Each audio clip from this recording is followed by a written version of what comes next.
Merci, Monsieur le Président.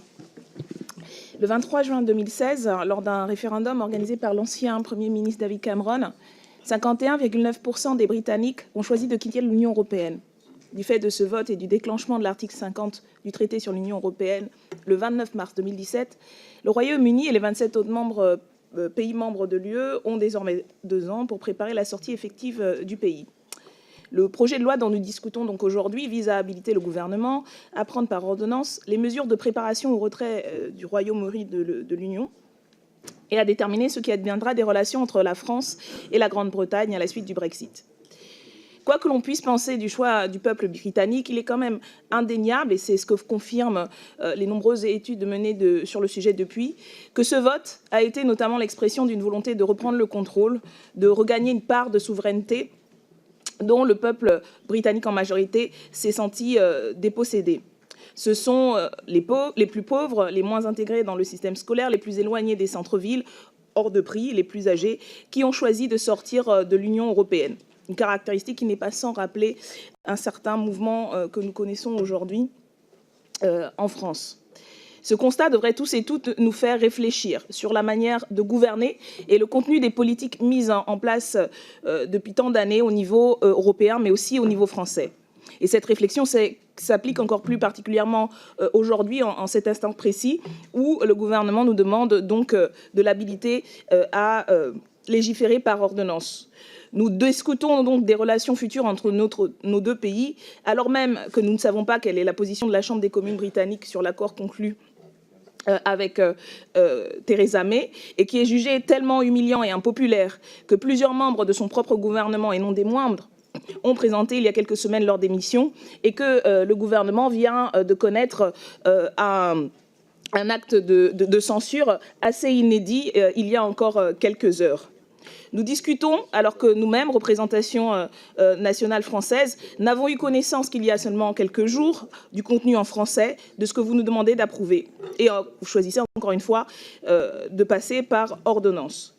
Les conditions de ce débat sont ainsi, de notre point de vue, inacceptables, car elles font fi, encore une fois, de la voix des peuples, de la représentation des peuples, du peuple français, dont les représentants n'ont pas pu travailler dans des conditions suffisamment acceptables compte tenu de ces accords, mais également du peuple britannique qui a choisi majoritairement de ne plus être membre de l'Union européenne et dont le choix reste encore en balance quant à l'exécution de ce vote. Je voulais revenir pour terminer mon propos sur justement ce peuple britannique et pour illustrer la difficulté dans laquelle nous nous trouvons avec le cas des pêcheurs et de la situation de la pêche aussi bien en Grande-Bretagne qu'en France. En Grande-Bretagne, les pêcheurs ont voté à 92% pour quitter l'Union européenne, dénonçant notamment une technocratie qui aura échoué face aux nombreuses promesses. Le secteur de la pêche est en effet en crise depuis des décennies. Déjà en 2001, la Commission constatait dans son livret vert que ce secteur se caractérise par une fragilité économique découlant d'un surinvestissement, d'une augmentation rapide des coûts et d'un amenuisement de la ressource, évolution qui reflète une rentabilité médiocre et une régression constante de l'emploi. À cela s'ajoute un problème écologique. L'un des effets de la politique commune de la pêche a été la surpêche. Les différentes mesures prises en 2013 n'ont pas réglé les problèmes.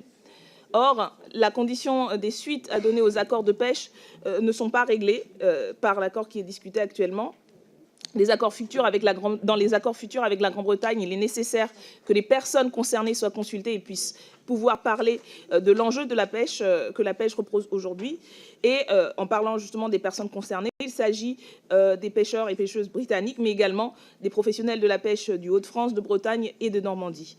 On le voit à travers cet exemple, l'enjeu est social, écologique et démocratique. Rappelons également que les eaux territoriales britanniques sont les plus vastes d'Europe.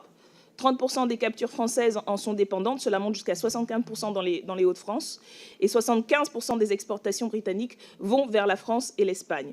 Il faut donc absolument réaliser un accord qui permette une sortie par le haut, écologique et sociale, des 2 côtés de la Manche, sans volonté de punir, d'humilier ou d'ignorer le vote britannique. Il faut mettre les citoyens et citoyennes, les parlementaires des 2 pays autour de la table et trouver une solution commune en les y impliquant. Ce n'est malheureusement pas le choix pris par le gouvernement.